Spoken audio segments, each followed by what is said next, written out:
Assalamualaikum and a very good day I wish to all of you. Welcome to our forum for this week. As we know, human trafficking is a current big issue which enable you to think about the topics that we had highlighted, and we are trying to solve the issue together by sharing beneficial and interesting ideas and thoughts, which will be delivered by our guests. Today, we would to highlight a topic that is quite interesting to be discussed on how to prevent human trafficking. I am sure that every one of us has our own opinion and thought with this topic. Before we proceed to our forum, I would like to introduce our panelists today. Our first panel is Ms. Farisha Aisa, our Vice President of Ministry of Women, Family and Community Development. Next to her is our special panel to Corporal Nurul Hayati from Bukit Aman Police Headquarters. Also, we have Ms. Rashmi Inani from the Domestic Minister Corporation. Before we start our forum in details, let me explain about our topic today. In this era of globalization, cases of human trafficking are becoming more prevalent.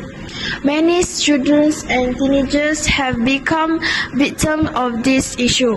This case has also happened in our countries, where many nations have been arrested by countries such as Thailand, Myanmar and Cambodia. Nations who have been caught by countries that involved in this trafficking have been forced to work for 20 hours and not allowed to rest, while the women have been turned into prostitutes. Nations will also be treated to sell their organs if they make a police report and try to escape. So, without wasting our time, let's hear about the human trafficking factor from our first invited panel, Ms. Aisha. Thank you, Ms. Maisara, for inviting me today to discuss about a very hot current issue in our country. There are many factors that cause the trafficking of humans in our country today. For me, there are many factors that cause this to happen, but I will focus on these two factors, which is the first one is poverty. Poverty is one of the largest contributors to human trafficking. It can drive people to become traffickers, such as it can drive parents to sell children or other family members into slavery. Besides, people in poverty are targeted by traffickers who offer them a way to earn money. In fact, they will actually earn nothing and be treated as a slave. Poverty also plays a big role in many other causes of trafficking that has occurred in our country. Next is lack of human rights. In many countries, marginalized communities have lacked basic human rights, which can make them potential victims of trafficking. Traffickers can prey on these marginalized groups because they lack protection of the law or enforcement, their family, and even the society they live in. Also, when countries lack fundamental laws regarding human rights, traffickers feel as though they can get away with what they are doing more easily. Thank you, Ms. Aisha, from your explanation. Now I know that human rights are very important to the people as not to become one of the victims of human trafficking. Let's move to our second panel. Corporal Nurul, what is your opinion? Allow me to begin my opinion about the factors women trafficking is social factors and cultural practice. In most countries, cultural practice and social factors are the main causes of human trafficking. In some places, human trafficking is seen as an acceptable way to pay off debts.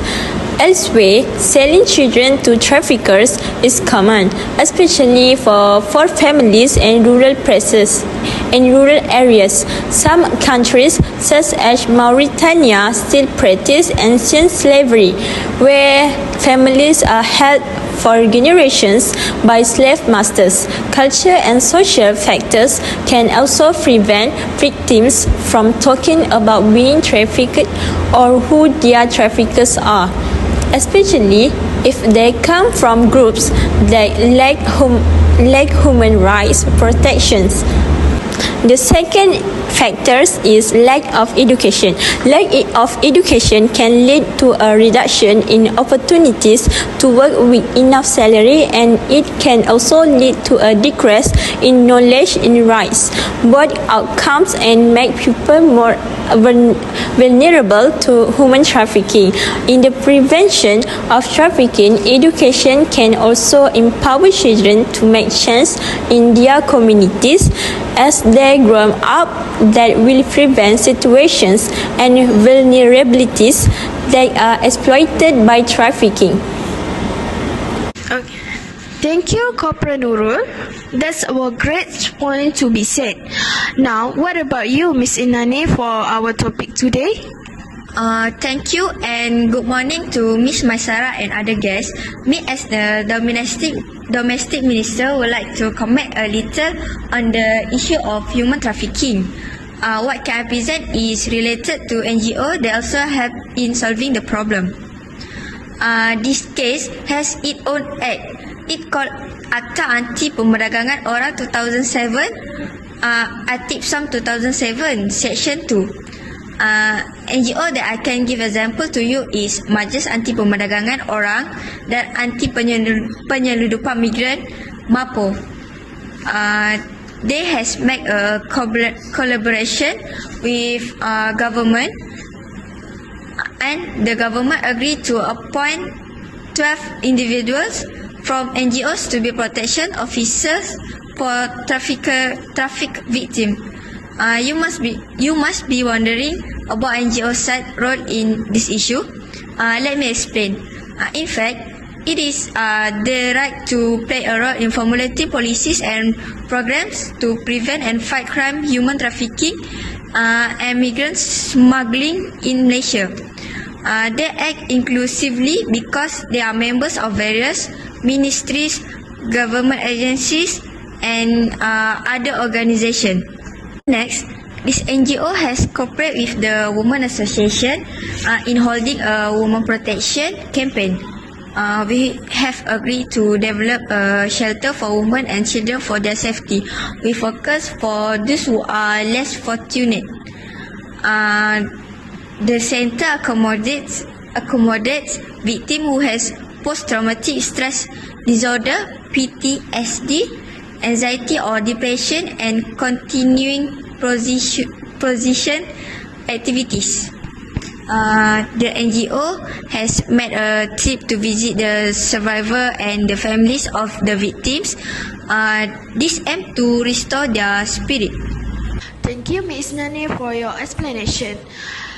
From all the opinions I heard, I would like to focus on the lack of human rights, where the basic rights and protection of victims and the victim families are not defended when they speak about this issue. Therefore, the government and prioritize human rights and protection for victims of human trafficking.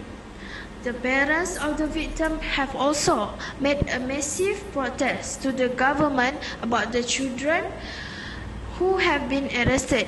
So, what is the way to solve this matter instead of rampant, Miss Aisha?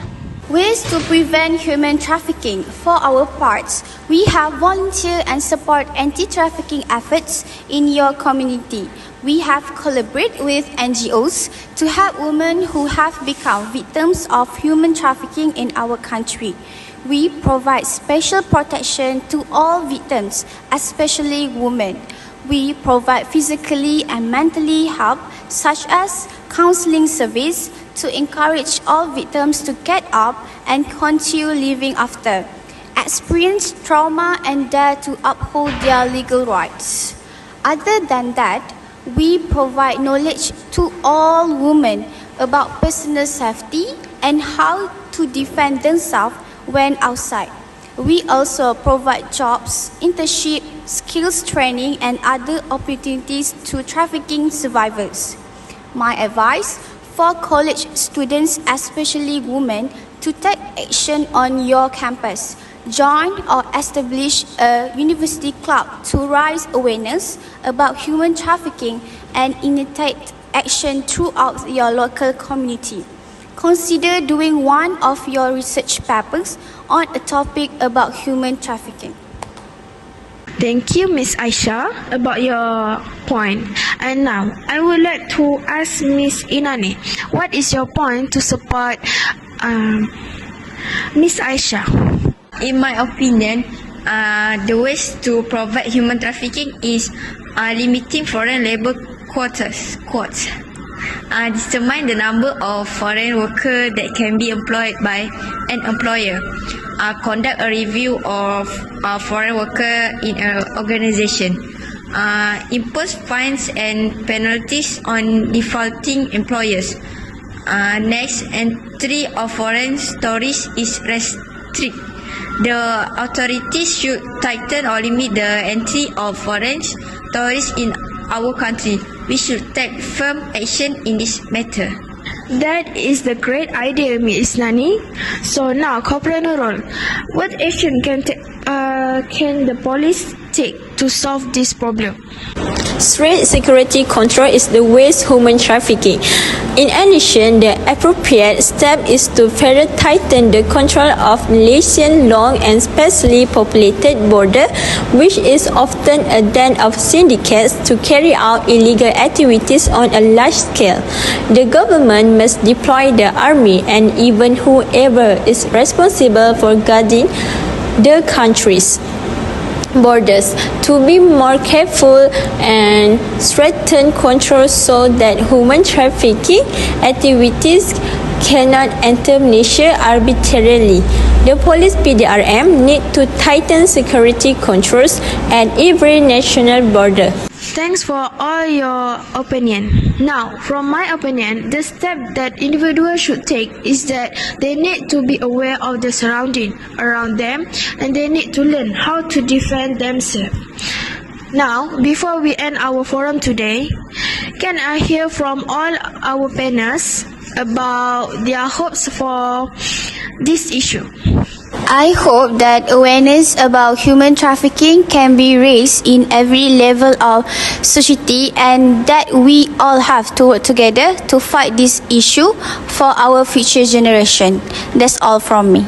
I want to elaborate about parents should ensure the safety of their children at all times if their children are outside the house. It means that parents need to be aware of their children's movement and not be complacent because of danger anywhere, and to individuals as well, they need to be brave when facing danger and prepare themselves if involved in a kidnapping situation. Human trafficking is indeed a crime that must be combated together by Malaysia and neighboring countries. This is one of the causes that cause the loss of children, and this has worried parents. Therefore, all parties must work together to eradicate this criminal activity so that the safety and security of the people can be guaranteed. Thank you to all our panelists. This is the end of our forum today. That's all from us. Thank you.